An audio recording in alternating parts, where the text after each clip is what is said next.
There you go. Hi, my name is Mark Gostkiewicz. I'm from Tri Gable Lea Farm in Colchester, Connecticut. And yeah, I teach a bunch of classes. And kombucha and fermented drinks class is one of about a dozen classes that I teach that are all homestead-based classes. And those kinds of skills like gardening and the kitchen skills that go along with gardening. You're going to see in this class. We'll learn from scratch how to make kombucha. And this is not like ready to go kombucha. This is something called a SCOBY hotel. We'll talk about that, but it is one of my props that I was able to kind of bring out for this. Yeah, let me share my screen, and I'll go back and forth between sharing my screen. Before I do, in the chat, so I've already put the links for the handouts and for the slideshow. So if you just scroll backwards in the chat, you can click, open them up. Whenever I teach a class, you have full access to the handouts because as a cooking class, I want you to be able to go back and see the recipes, to see stuff. And they're not like my recipes. Like these are published books and stuff like that, or places online that I trust. All right, so let's do a little screen sharing. And the same thing with like the presentation. So like this presentation that's on your screen right now. That's like all the slides and everything, all the pictures. I update it, but you're here at the class, you get access to this. And the same thing with the handout. So here's the handouts. You'll see links to stuff. So, links to products. Yeah, mason jars. You can go find those at like Walmart, Tractor Supply, grocery store. But you could also find specific ones like online.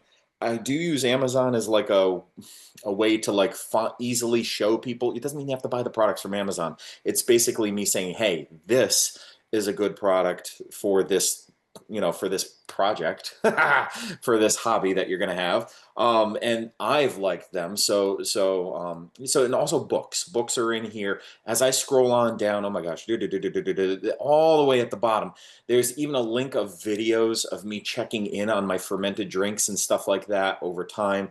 So there's like a bonus set of videos that you could get, and there's books and other stuff. Okay, so that's the handouts, the slideshows. And then here's another thing is that like, yeah, we got a website. If you go to classes and stuff like that, this is one of the, I'm finally at the end of the year of my classes.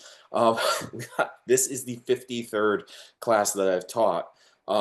It's been a great year. It's been my best year so far of teaching classes at libraries and garden clubs.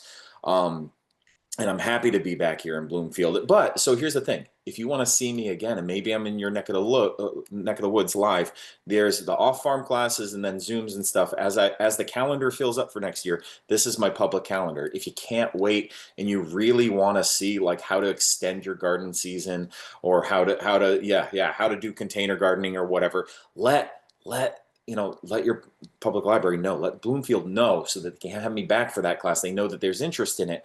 But also, if you can't wait, you can also buy one of these pre-recorded. You get the recording of me, the handouts and everything. There's my sales pitch.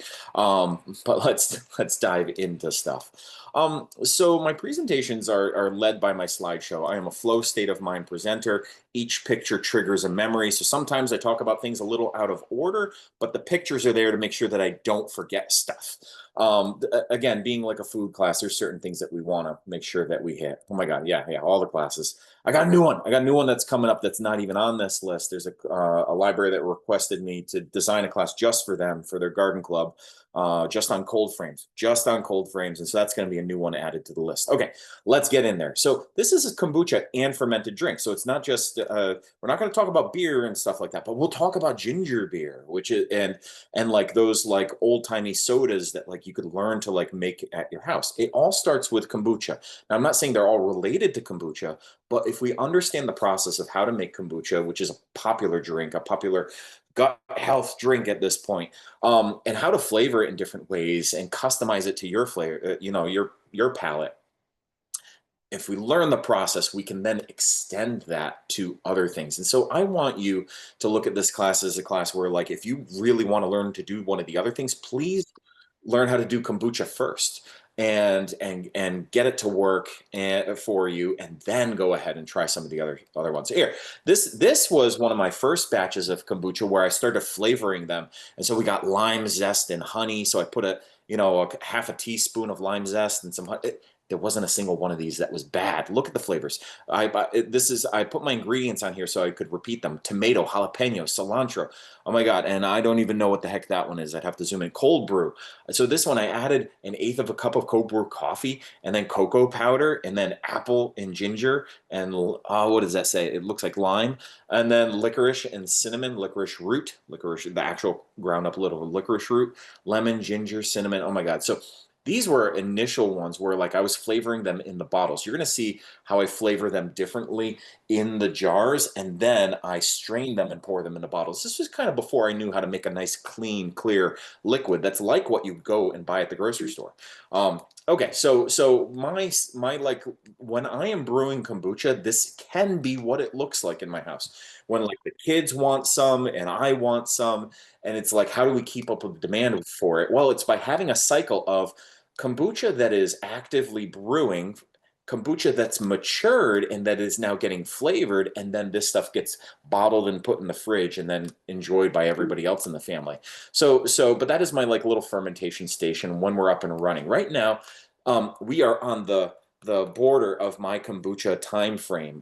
Winter time is when I enjoy making it. In the summer, I'm busy doing lots of other stuff, and it's more of like I have so many passions and things that I'm into.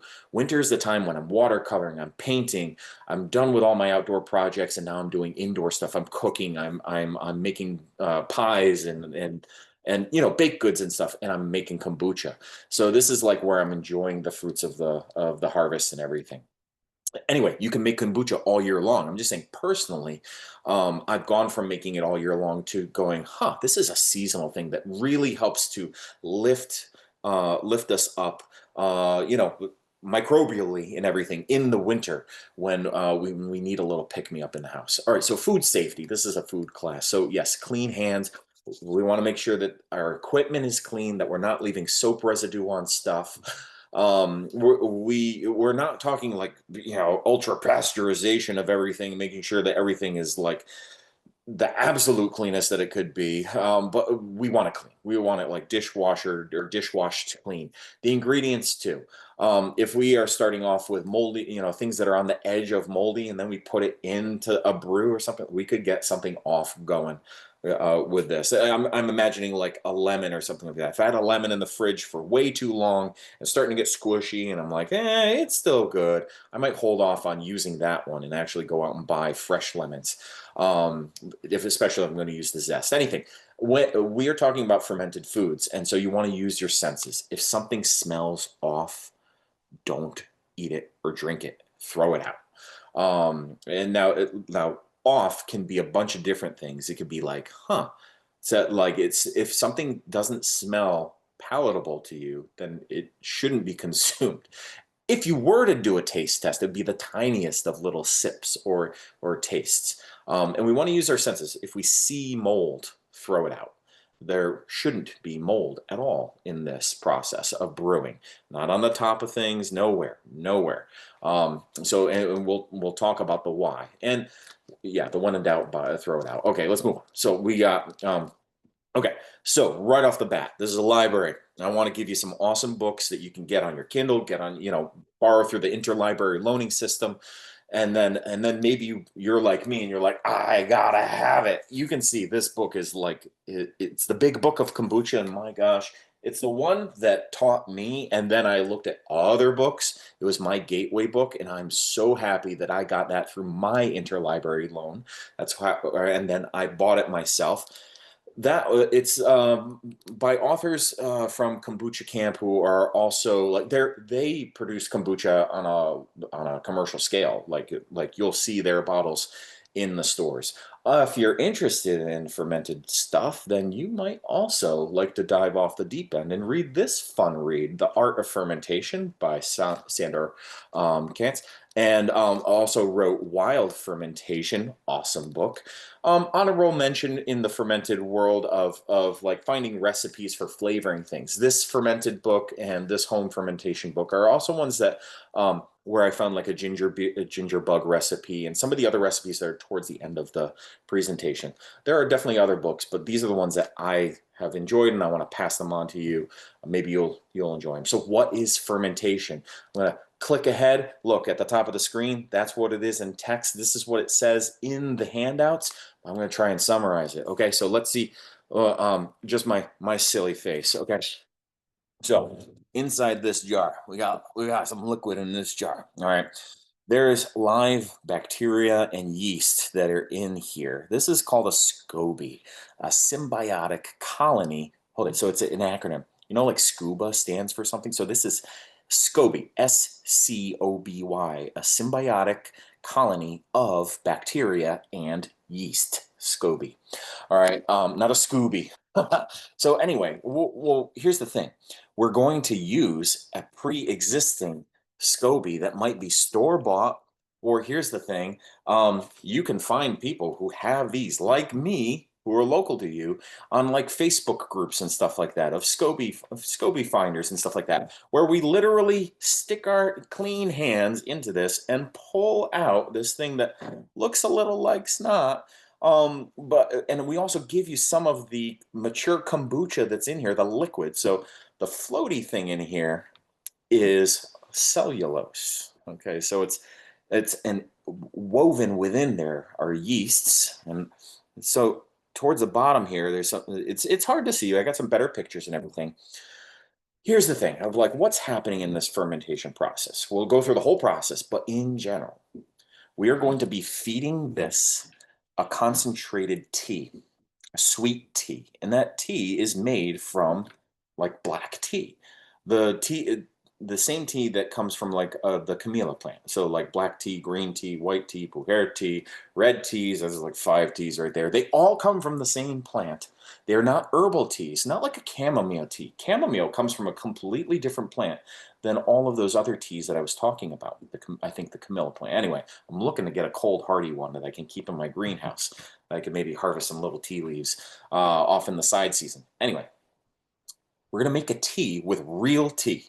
The bacteria and yeast that are in here that make kombucha have evolved to use the tannins, use the nutrition in the tea leaves that get sucked out when you make tea, and use that to make their little biological bodies, their cellular bodies. The yeast and bacteria have their own little cells, their own little bodies that they're making out of the extracts from that tea.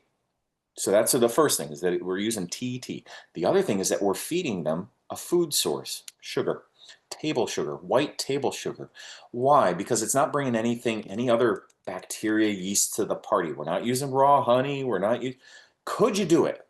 Throughout history, have they used other sugar sources? Absolutely. But we're not going to experiment with other types of sugars in our first experiment with this. We're going to use regular table sugar. Here's what happens.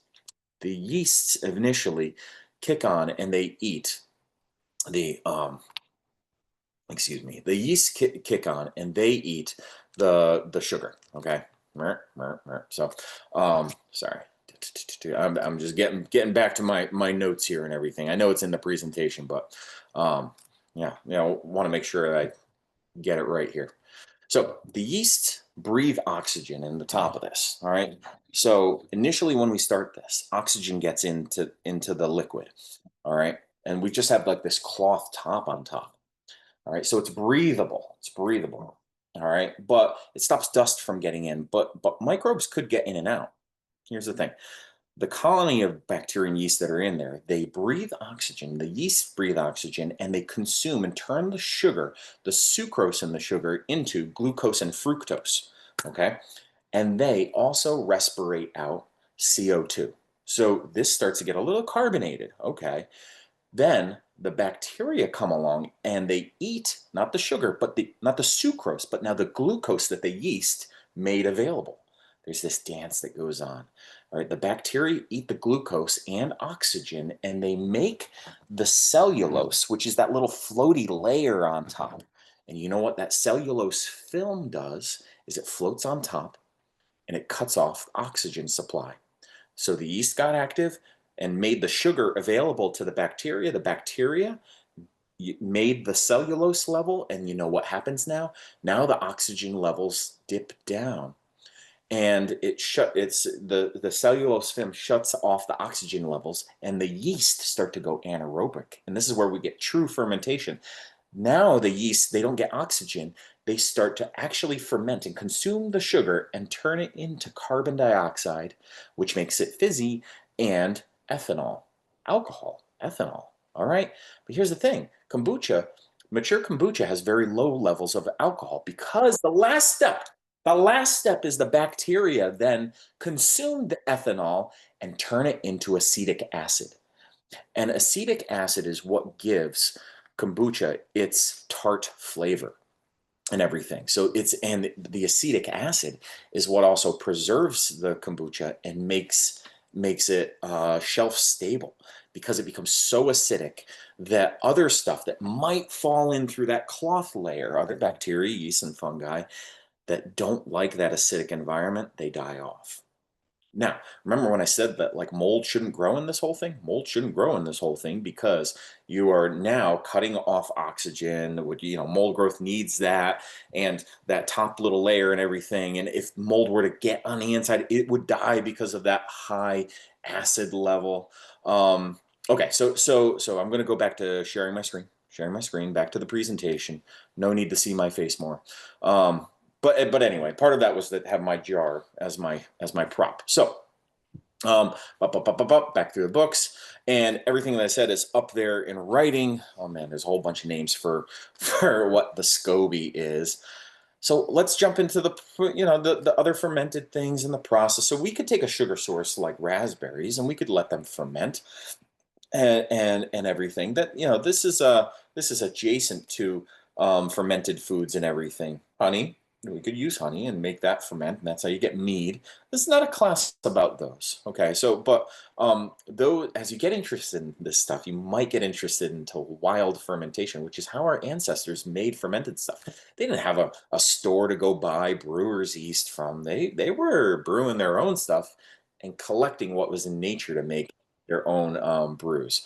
So, what's in my kitchen for basic equipment for making this? We will go through the whole process of making kombucha. Got lots of awesome pictures, but right now you had the basics of what happens in here is that we put sugar in, it gets converted into alcohol, but the alcohol gets consumed and turned into acids and carbon dioxide.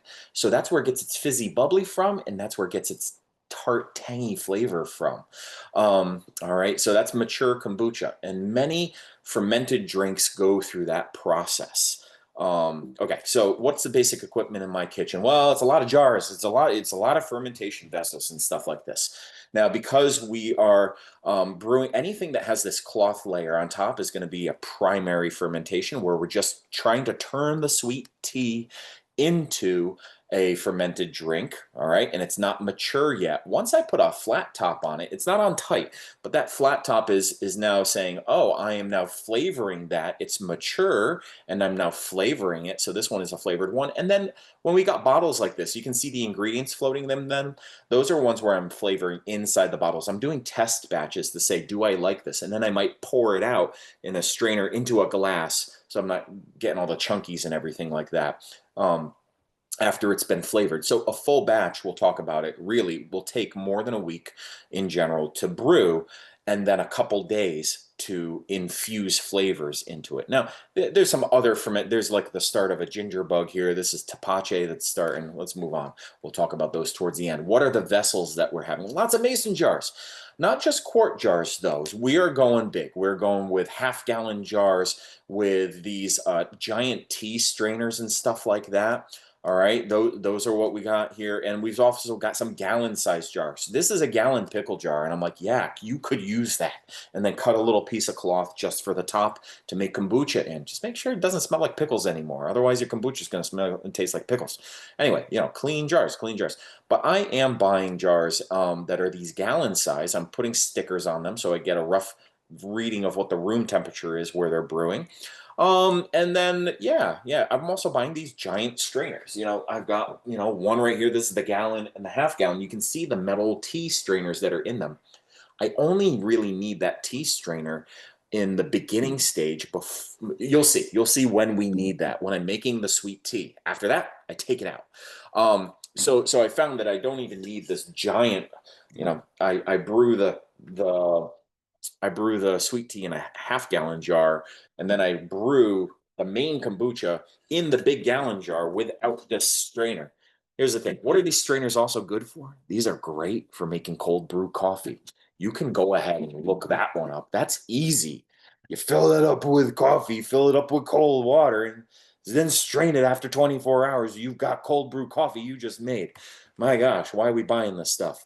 All right, anyway, pictures of the things that are in my cabinet. Yes, invest in some nice, ready to go gallon-sized mason jars. You're not going to find these at the grocery store. You got to buy them online. I haven't found a single place that like sells these jars in the shop, except for restaurant supply stores. But yeah, all right. Anyway, these stickers are handy, just to get an idea of the room temperature and how fast things might be brewing. There's the strainer that I was talking about. Most of the tools in brewing the stuff are multitaskers. You can use them for other things in the kitchen. This one thing, a little heaty pad that wraps around, it comes out of the box and you can see it. It wraps around the jar. Um, Putting a heat source on the bottom of the jar does work if you are in a cold house and you need to bump up the temperature of this so that it chugs along a little faster. But the studies have shown that that builds up a higher yeast level and can make your kombucha taste yeasty. All right. If you give it a warm wrap around its belly, it is not going to give you that big yeasty flavor. It'll be a balanced. The yeast and bacteria in there will stay in balance, and you'll have less yeast growth and yes, less of a yeasty flavor.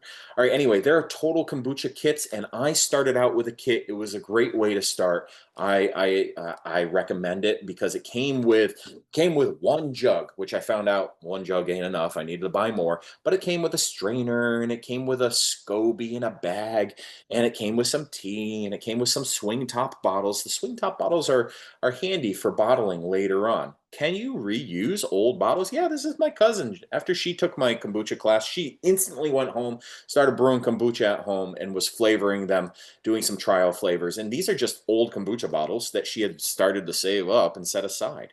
The tops on them, those screw tops that are on them, are meant to hold in pressure. Not all bottles are made to hold pressure that can build up inside of them. So yeah, but growlers, you go, get a growler of cold brew or a growler of not coffee, beer, from a local brewery. Save the growler, and you can use that in your fridge for the mature kombucha. So there's lots of different vessels that you can be using. Swing top bottles are something that I like. I like growlers, and I like these 1 gallon jars. All right. So there's the growlers. All right. Those are half gallon growlers. And then some swing top bottles. Those are handy. You kind of can go either or, swing top or growlers, or you can be like me and just get both. And then yes, bottle brushes. This is handy to have around your kitchen. Some labels and some chalk pens are handy to have. And yeah, you know what? One of my favorite things is just like this electric tea kettle. I always, not always, but nearly since we started having an apartment, had like an electric tea kettle. And so, yeah, it's been like 20 years. We've had electric tea kettles. Here's what I'd say. Don't buy the glass ones, buy the stainless steel ones. Once I bought one of these stainless steel ones, never had to buy another one. But I went through several of the glass ones because you're filling it up, you bang it in the sink, and the whole thing shatters. Buy the stainless steel one. Um, it can be handy in your kitchen to have this little thing, so you can use other thermometers. I love this little point and shoot little laser thermometer. You look at it, $20, and you can point it at the liquid, and you can get an instant read of the temperature. We'll look at that later. And pH strips. All right, pH strips are kind of if you're new to this, it is definitely a little thing where you want to spend $5 and get a little set of pH strips. Now, if you're buying a kombucha kit, they will come with a set of pH strips, and some of the prepackaged scobies that definitely don't come with glassware and funnels and stuff like that, but come with the life that you're going to put in your jar. Some of them come with pH test strips. We'll talk about that and why that's important. Okay. For some of the other fermented things, we might need to break out the cheesecloth and a strainer and a bowl. We'll look at that later. Here's a link to some high-grade cheesecloth, and funnels are great. All right. Airlocks like this are not what we need for this type of fermentation. If you're making homemade champagnes and meads and beer and stuff like you would need airlocks and stuff like that and homemade wines. This is not what this class is about. It's not about alcoholic stuff where we really need to control fermentation this much. It's more like wild fermentation where we're letting whatever is in the jar just have a breathable top. So that's a different class, which I don't teach. Okay. So yeah, let's make kombucha. All right. So and like I say here on the screen, if we focus on this process, it becomes a gateway to understand other fermented drinks. Love it. Love it. Great shot right here. I'm happy about this. Right there, these are infusing with flavors. So this like hibiscus, ginger, and lemon right there, that became like one of our like farm favorites here. And so yeah, what do we need? We're gonna need a SCOBY, which is again most people are going to be buying one online as their first one. Me, I have one from last year that I've been holding on to, and we'll look at that. And I've been keeping it alive. Every couple months, I feed this some sweet tea to keep it alive. I'll be able to pull this out and start a new batch. Anyway, the SCOBY is the solid floaty thing that has the bacteria and yeast in it. The starter is the liquid, which is the kombucha, a previous batch of kombucha that came with the solid SCOBY. We take about a cup of that out and reserve it to start the next batch. It kicks it off because it's liquid bacteria and yeast along with the solid bacteria and yeast. And then we've got clean water, of course. This is a time where it's like, yeah, we don't want to be using like water that has a flavor because it's going to impart water that has negative flavors. It's going to impart those negative flavors on our drink. We want to use nice, clean, clear water that's mm, there's a spring nearby here in Colchester. When we go fill up our water fountains at that spring has a nasty taste to it. It's great when we have a hurricane and we need potable water. We go to the spring, but it doesn't taste as good as our well water. And I've had well water that doesn't taste as good as some city water and stuff like that. This is when we say clean water, we don't want things in it that could be antimicrobial and stuff like that. So if we do have city water, we want to let it off gas overnight, or we want to just buy some distilled water. All right. Anyway, we also need tea, fresh tea, and sugar. All right. We need a sweet tea. So you can buy in a bag online the kombucha, SCOBY, and a starter. Okay, it's going to be a liquid form. Don't buy frozen ones. Don't buy dehydrated ones. You want it to, when you open up the bag, to look like this. It is, yep, all right. It's the liquid, a cloudy liquid, and that little life of a SCOBY there. All right, so here's a few. These are a few brands that I just leave on here that you can, and they're linked in the handouts. All right, that SCOBY could also come from a previous brew where we literally yank that out and put that in. The picture, and that's a SCOBY hotel. A SCOBY hotel is where you keep old SCOBYs that as they get bigger and bigger and bigger, and you're like, oh my God, if I brew this, I'm only going to get a little bit of kombucha because the SCOBY's taking up so much room. You see this jar? It's nearly completely filled with SCOBYs in here. If I took all of those out and put them in to start a new batch, boy, that batch would like mature really fast, but I would have very little kombucha from that batch. Anyway, a SCOBY hotel is where, in the basement, in a cupboard. Mine is kept in a tall kitchen cupboard all the way at the top of the kitchen, out of the dark. It's where I keep my SCOBYs while they're waiting for me to start another batch. This is what happened to a SCOBY that I put in the basement, and I forgot about it.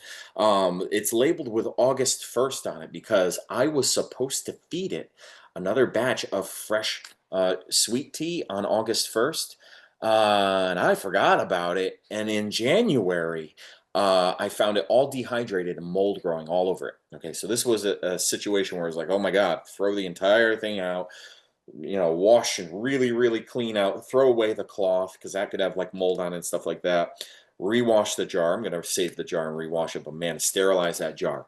So that's what it looks like when they go bad. Don't use that. Okay. These are other pictures of molds and stuff like that. If you see this in your brew, don't eat it, don't drink it, throw the whole thing out. And I have never experienced this, but if you get a thing called vinegar eels, and you see them little wispy things wiggling around, don't drink it. Throw the entire thing out. I've never had that as a problem, but I'm putting it here because some people have. Now, this picture right here, you see those brown tendrils and stuff like that? This is actually a sign of something good. That's not mold. Those are little strands of yeast, cell by cell, kind of being reproduced and dangling down. So yeast is a single cellular fungi. Yeah, yeah, yeah. And and anyway, as it's reproducing, it kind of forms these little brown tendrils. That's actually a good sign. And this little bubble of CO2 is a great sign right there. So, okay, let's move on. So, clean water, all right. Regular old sugar, granulated sugar, cane sugar, sure. That's not bringing any biologicals to the party, but we're not talking about honey. We're not doing that, all right? But white sugar is what we want in general. And then a tea that is not an herbal tea, all right? And we want to stick with like a plain green tea, plain black tea, and get our everything going from that. Flavoring with flavored teas later on. So stuff like this we're not using in the primary fermentation because the ratio of tea to other stuff that's making the flavorings, it could be off, meaning that the amount of tea and stuff that's actually in it isn't as high as some of the other flavoring ingredients. And they're kind of skimping out on the tea. We want real tea. Okay, anyway, what's the primary fermentation look like? All right, so this is the process to get mature kombucha that you can drink straight as it is, unflavored, or you can then take it and we'll see the process of flavoring it. And if you let it go way longer, you can make vinegar out of this. Okay, so all right, we've done a lot of talking, but okay. Yep. You get all your stuff together. So here's where we're going to have a clear series of pictures of me gathering all my materials, and then how do I use those materials. So we can see everything's here that I've been talking about. All right, I got my cup of sugar, and I've got my tablespoons of, yeah, tablespoons, not teaspoons, tablespoons, 2 tablespoons for a half a gallon here. All right. So I've got a half-gallon jar, and I put my cup, 1 full cup of sugar in there, and then I dump in my strainer, 2 tablespoons. That's a lot of teaspoons. All right, 2 tablespoons of tea, and I put in my boiling hot water, and I let it steep for 4 minutes. All right. Now, while it's steeping, I'm also going to get out some ice because I want to chill this down right away. All right, and I got my thermometer. I've got my pH strips here. And I got my SCOBY opened up and ready to pour in. All right, but I don't want to pour it into boiling hot tea. That will kill the biological stuff that's in there. And I have vinegar here, not because I'm going to add vinegar, but as a just in case I need to kick up the acidity. Because remember, acidity is what stops bacteria, molds from forming and stuff like that. And so we'll get there. We'll get there. Okay, so. Once the sweet tea is made, I pour it into the ice, and I use my thermometer, and I mix this together, and I make sure that it's somewhere between, that's not above like 85 degrees. 85 is the max, all right? We don't want to go above that. That will start to kill and stunt the beneficial bacteria and yeast that are in there. They have evolved to live at like room temperature, all right? So the ideal temperatures, I don't know what you have your house set to right now, but my house, this room is like 64 degrees that I'm in. I'm cold. I got my like little putums on here to keep my feet warm. Um, so, my house isn't crazy warm in the winter.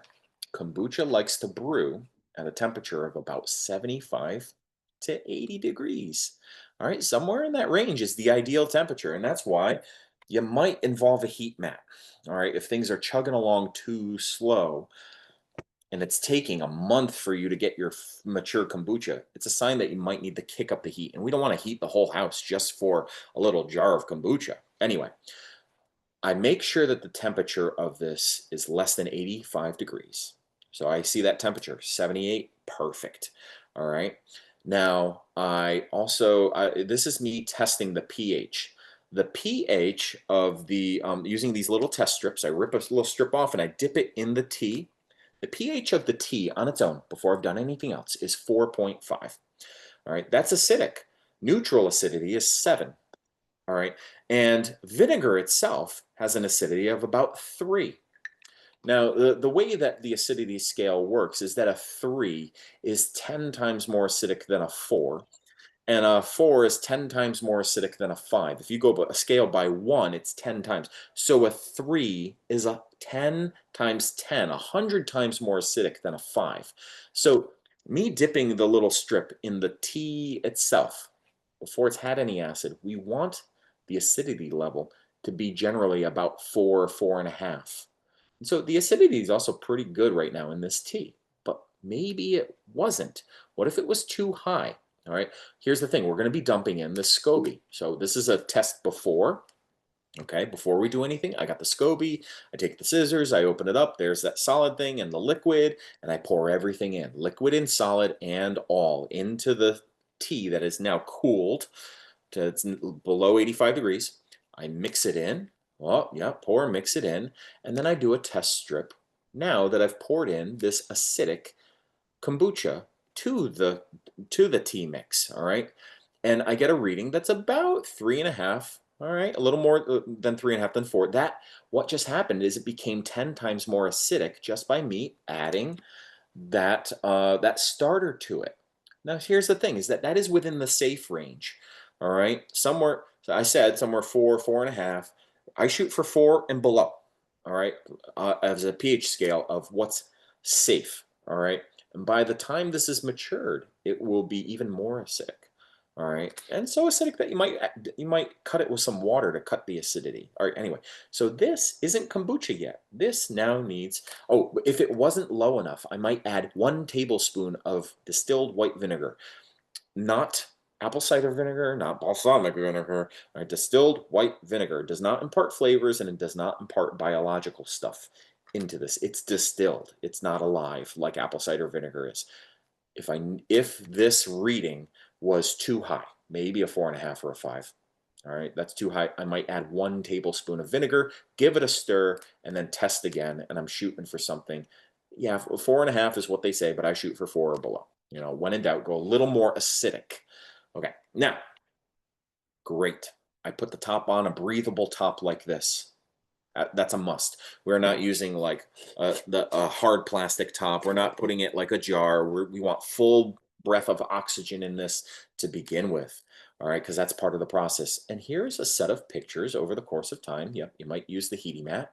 Okay, so this is sitting on my counter, and this is pictures that I did sometime in January last year because it'd been a while since I updated this class. And I wanted to really get a good set of pictures of the process and process from the beginning, like somebody would if they were starting with a SCOBY from the beginning. Like it takes a little bit of time. We got to wait.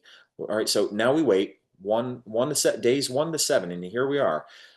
Day 14 is how long it took before the kombucha was tasted like full kombucha, a full 2 weeks, because we're starting with a small batch that's come from in the mail and everything. Once you really get going with this, you can have it mature faster, especially with the heating pad. Okay, so here's the thing. All right, it's chugging along. Don't see any difference. The heating mat, as I move it down to take the picture, you can see that that little heating pad is keeping this between 80 and 82. Isn't that what we said? It likes to be somewhere 75 to 85 degrees, you know, somewhere in that range. Great, great. Okay, so there's another day, a second day, and there's a third day. Now, I don't know if you can see this. Maybe we look at this later, but on the third day, I can see a little wavy film starting to start. All right, so that's telling me that the yeast converted the sugars from sucrose to glucose and fructose, and that the bacteria are eating that and that they're producing cellulose to cut off the oxygen layer. So that's day 3. Day 4, we can really start to see it. We can also see carbon dioxide bubbles getting stuck underneath that layer. All right, they can't get out because there's a layer on top of them. Day 5. All right, day 5, so our temperature is still within a good temperature range here. We got some even more carbon dioxide, a thicker. Okay, so day 6, day When 7. did you have everything in the house? Oh, somebody, I think you got on mute there. Oh, okay. All right, so yeah, somebody's got to mute there. So we skip ahead days. Remember, we're skipping ahead, and you can actually start to see some thickness in the SCOBY developing here, and a big old bubble happening. All right, and meanwhile, the temperature is staying somewhere in the 80s.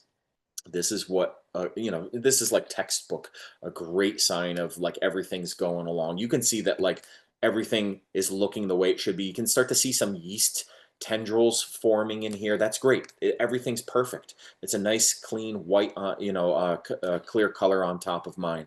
Now remember, we skip ahead to about day 14 or so at the end, and we start to see some yeast forming at the bottom because they kind of lose, they let go from the tendrils and they drift towards the bottom. We got some clumps of yeast here. That's fine. That's fine. And there's those tendrils and everything. And now 2 weeks go by. Okay, somewhere between 1 week and 2 weeks. Now, if you brew this in the summer, you could have a batch of kombucha ready in about like 4 or 5 days sometimes. All right. And there's also, I don't teach about it, but there's a whole continual brew method where you brew in a giant 2 or 3 gallon vessel that has a tap on it, and you tap a little bit out, and then you top it off with tea and tap a little bit out, and you continually are brewing kombucha in that method. We don't talk about that here because it's just an advanced method. Now the kombucha is ready. Look at this, and I am now getting ready to make my next batch of kombucha from this, to pull out the SCOBY and everything else, and to flavor the kombucha that is mature. All right, and that's this next set of pictures here. So I'm making a batch of sweet tea. This is again 2 weeks later. Now I don't want to throw everything out. I want to use the kombucha that's there. And all right, I'm getting, so this is the batch of sweet tea, which is the sugar and the tea, and I'm also getting, all right, so what is it? I'm pouring the tea in there with the sugar, getting my ice ready because I don't want to kill it. You see that the process is repeating itself, and I'm testing my pH. I haven't made the second batch yet, but now this is the first batch after 2 weeks. The acidity level went from about 4, or what was it? Yeah, 4, I think, 4, 3.5, and it went down to about 3. Okay, so remember, this started off at a 4.5, and now it's almost, it's several times more acidic. It's about as acidic as the vinegar was, the distilled vinegar. So I dipped that in to give it a test to be like, is it acidic enough? All right, now clean hands. What am I doing? I have a new batch of tea, and this is how the process repeats itself. I take out the SCOBY that's in the finished kombucha. I'm not buying a new one, and I take out 1 cup of that liquid, and I put it in the new jar, and I pour that in the new jar, and I start my second batch. Now this that's left over, I can drink as is, or I can flavor it, and that's my favorite thing to do, which is flavoring things. And I do a little test strip on the new batch. Now it's at 3.5. It's going to get more acidic, and now it goes to the fermentation station and starts over. Meanwhile, oh yeah, and if it's cold, I wrap things up and everything like that. Okay, now here's the fun part. We have that mature kombucha. What do we do with it? Well, again, you can drink it, or after just a few days, you can infuse it with flavors. And this is like the stuff that you buy off the store shelf. It has had a secondary fermentation. So the primary fermentation is what makes the kombucha kombucha. The secondary fermentation is what flavors the kombucha. And it can also increase the carbonation too. You can also increase the alcohol content. So if you accidentally put too much sugar in there, you will increase the carbonation and increase the alcohol content. You can make it boozy, which is not what this class is about. I've accidentally done it myself, and then it's like, oh, no, this is not for the kids. You can taste it. You can taste the alcohol in it. All right, so anyway, a normal batch of kombucha, you don't taste the alcohol in it because it's low. It's less than like 0.5% alcohol by volume. Okay. Anyway, like I said, you can flavor in bottles. So I could shove into these bottles little bits of chopped up herbs and spices and stuff. Oh my God, this tomato, basil, garlic one, that was an amazing kombucha. I don't make big batches of it, but it tastes like liquid, like marinara sauce. It's delightful. Anyway, it's savory. And this shiitake rosemary one had this like earthy, mushroomy, and yeah, rosemary thyme. So like umami, yum, yum, yum. And it's like you can't buy these flavors on the store shelf. These are things that you are making yourself, and a little bit of flavoring goes a long way. Okay, this is what it looks like to flavor. So I'm going to show you step-by-step picture of how do we flavor it, but you can see as this is the first day when I started to flavor an entire, not an entire gallon, but yeah, a gallon jar of this with hibiscus and lemon and lavender and chamomile and all that stuff. And you can see it's starting to infuse after just a couple hours. All right. Eventually, this whole thing turns completely pink and red, and eventually we strain it out, put it in the growlers or into swing top bottles and stuff like that to hold on to the carbonation. Yum, yum, yum, yum, yum, yum, yum. And you get a nice clean product.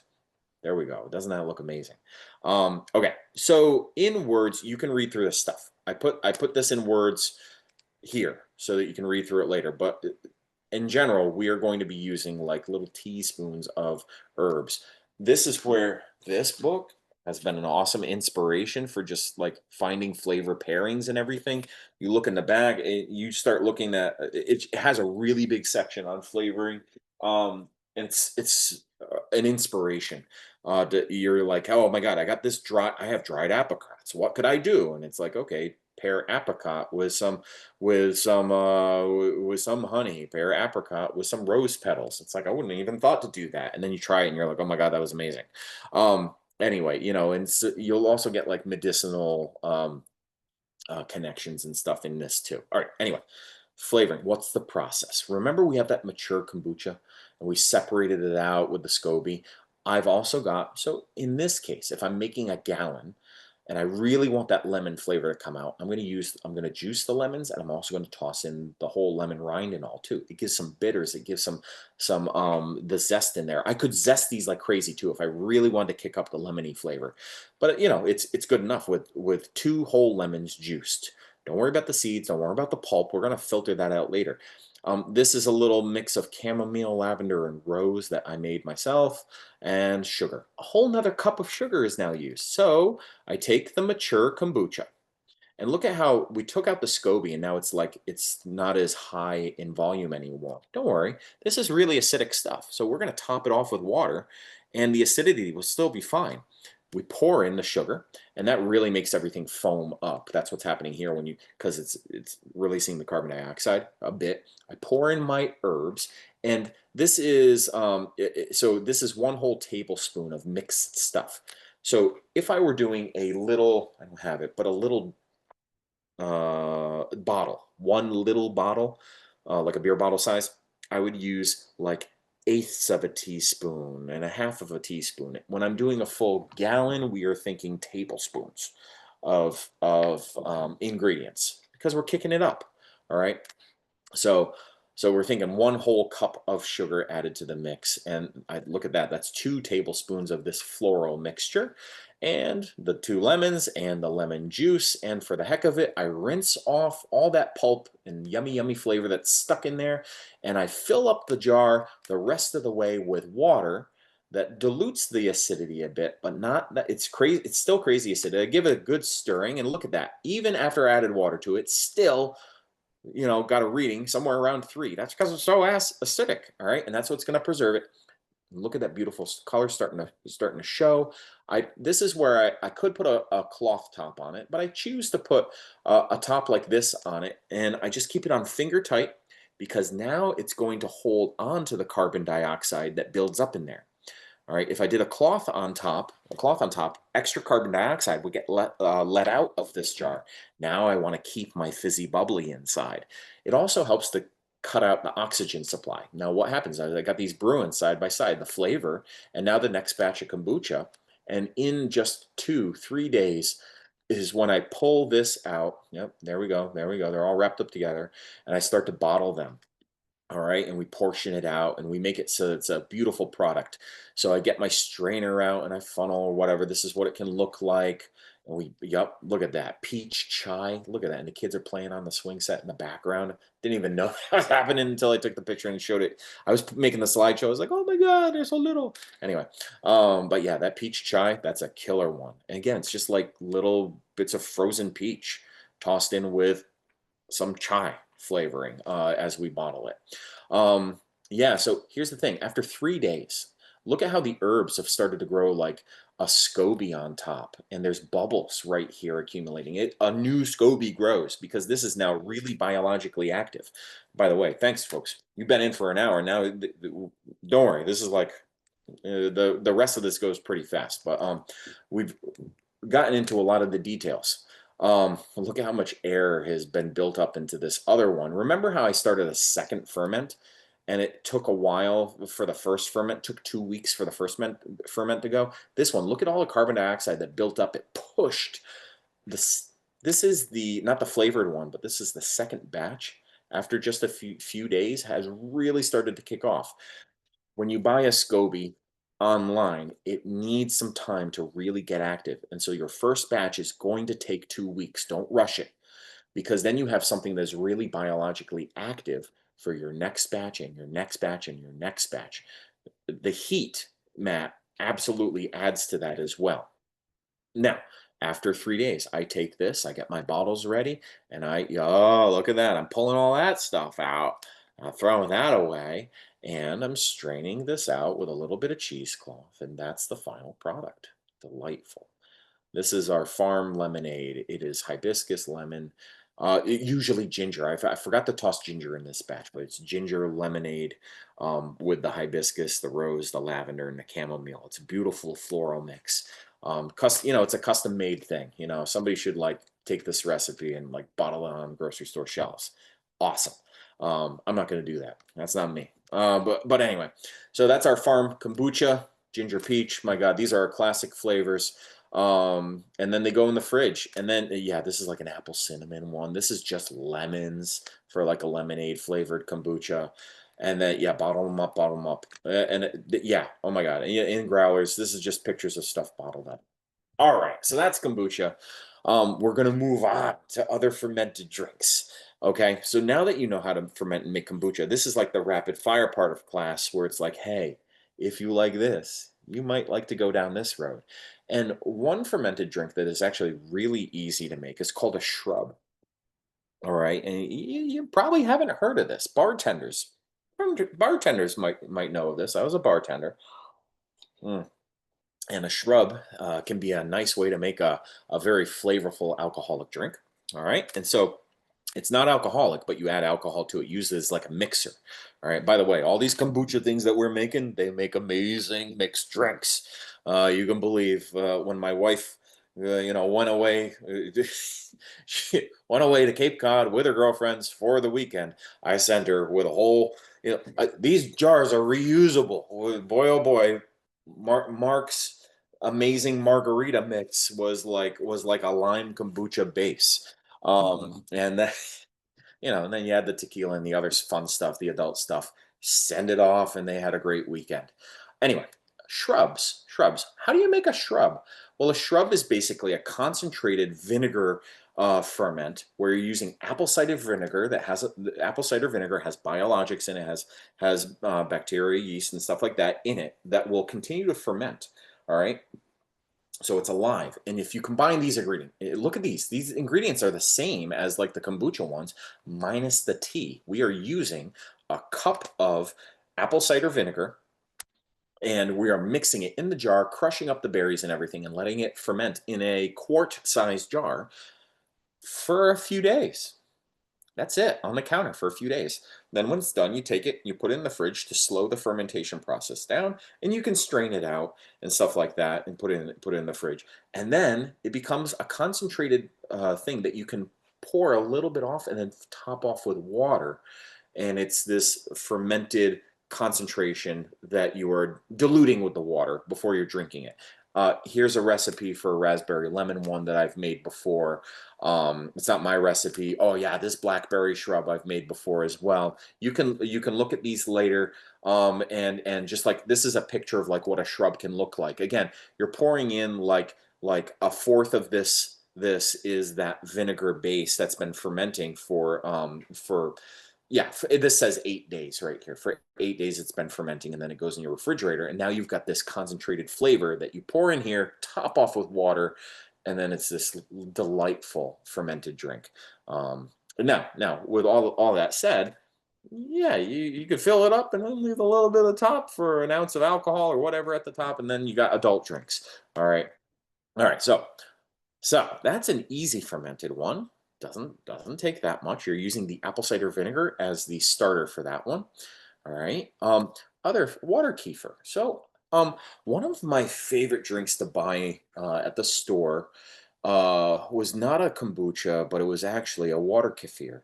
And I looked at it and I was like, man, I wonder if I could make this at home. And I didn't try it, didn't try it, didn't try it. And honestly, I every now and then I'd buy it as a treat. They're $4 a bottle. And I buy that little bottle as a treat for myself. And man, I'd feel really good and it had this awesome ginger lemon taste. And I tried to mimic it with kombucha, and it just wasn't quite the same. And then I was like, all right, I'm going to learn how to make water kefir. Okay. We'll learn about milk kefir in the next couple slides, but water kefir uses these little granules that are like little scobies themselves. They are alive with bacteria, yeast inside of them. And what do? You take that. And so the initial time when you start this off, remember how we make a tea? Well, this we're not making a tea. We're making a water with some sugar and dissolved in it, and that sugar typically also has like molasses dissolved into it. Remember how in the kombucha, the bacteria and yeast use the ingredients that are infused from the tea to make their biological bodies. All right, they use the sugar in there as energy, but they use the stuff from the tea to make their bodies. Here, we are supplying every now and then. Maybe we'll put some raisins in here, or we'll put some other dried fruit that add some elements into the whole mixture that then allow these single cellular organisms to ferment and reproduce. Okay, sugar on its own is not going to be enough. We need other things besides sugar. So this first batch, I put those granules in the jar and let it ferment, and then I filtered it out. Tasted like crap. Absolutely tasted like crap. But look, I strained out those little granules, and they went from like a little cup to now a little like an eighth of a cup to now they're about a full 1 cup full. Look at this. They're about a full cup full in this quart jar.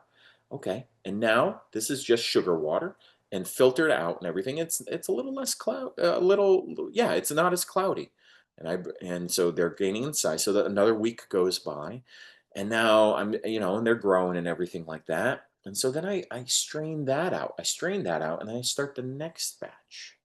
Now this liquid that I strained out, it's been fermented, and now I add some lemon juice. And I do a secondary fermentation on it.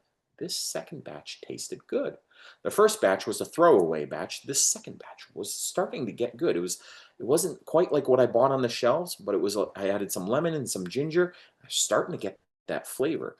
All right. So about 3, 4 brews into the cycle, these granules are getting bigger and bigger and bigger. I'm able to start to brew bigger batches and really get some carbonation and stuff like that. And I was able to reproduce that lemon ginger water kefir that I had bought in the grocery store. And again, how did I learn how to do this? By extending what I learned from brewing kombucha at home. I kind of demystified and I learned the process of how to do this ferment. Again, learn kombucha first and it's all of its complexities, and then you can adopt other fermented things. This one was water kefir. Water kefir is a way of not using tea, but a sugary water and those granules to get kind of some really pure flavors. The lemon and the ginger really come through in here, and they don't taste. It doesn't taste like a tea, which I love the taste of tea. It also doesn't taste as tart as a kombucha. It's less tart, more sweet. Delightful. I love it. So that's a fermented drink. Now there's milk kefir. Often when I teach these classes, I talk about my best friend John, and John is a big milk kefir maker. I haven't made it myself, but I've made it with John. All right, so John and I used to have a co-taught class, and we had a kitchen that we'd share for our food and garden program and everything that we teach kids, and we made milk kefir and everything. And so this is just like you would buy at the grocery store. It is a drinkable yogurt. So it's like milk that you're fermenting, and it doesn't get solid like yogurt does. It still stays pourable. All right, so things that you're going to need is stuff like this, and that's what, the hope is to make something like that you would buy in the grocery store shelves, but you're making it at home. All right, the process is similar to the water kefir, except you're using milk that provides all the biologics, all of the elements and everything that you need for your biological stuff, bacteria and everything, and lactobacillus bacteria that's making lactic acid in this. And here what we have is like little granules. They're called milk kefir granules, and they're kind of like little curds in a way, but they're not. So they're like little curds of cheese almost. And there are people who eat them. My friend John, he eats them. He will take them, and they look like this when you strain them out. They look a little yogurty. They look a little yogurty. You use these in the whole milk, and so you add these into a jar with your whole milk, and you let it sit. All right. Sometimes this is fermented in the refrigerator. Sometimes it's fermented on the counter. Milk on the counter don't last too long, but you're fermenting it. You're preserving it and everything. This is a relatively fast ferment, especially with the what we're adding to it. And then there's a straining process afterwards. All right. And if you wanted to, you could strain out the kefir grains and make like a little homemade cheese from it. There are people who do that. So anyway, the process for you can look up the process for making milk kefir. It is within the ballpark of all of these fermented drinks, but it's one where it's like, yeah, milk is the primary ingredient that you're using for it, a whole milk. And okay, so last couple fermented things. Tepache is one that I really don't have a lot of. I only got one picture of it. When I make tepache in the past, it's not one of my favorite things to make, because typically there's like even like. So that you see the cinnamon stick in here. What you can't see, you see a little bit of the grain, is that there's hot peppers in here and stuff like that. And there's pineapple. If you buy a pineapple, you can cut the rind off, give it a good wash, and cut that rind off. And that outside rind has bacteria and yeast on it from nature.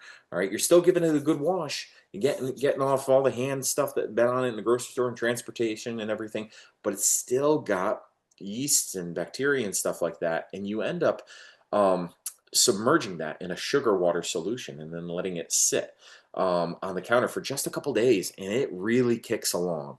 You can look up how to make tepache. That might be something that you like. A little spicy, a little sweet.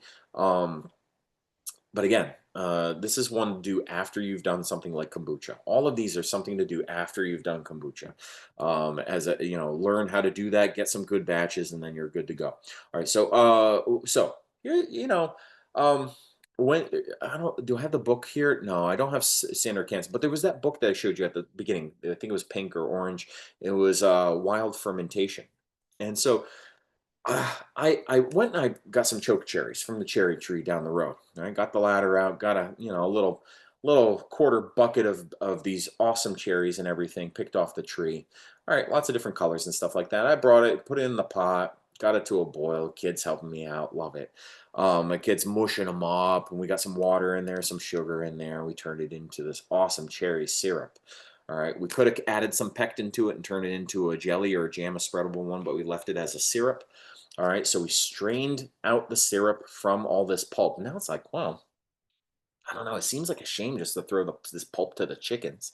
I was like, I wonder if I could take this, and if there's enough like bacteria and yeast on it to do a wild fermentation.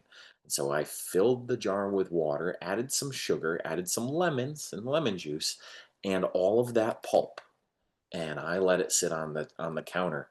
And my God, this was an amazing fermented drink, naturally bubbly and stuff like that. Whatever yeasts and stuff that survived the boiling process and everything, or that remember there's a cloth top on this that made its way in.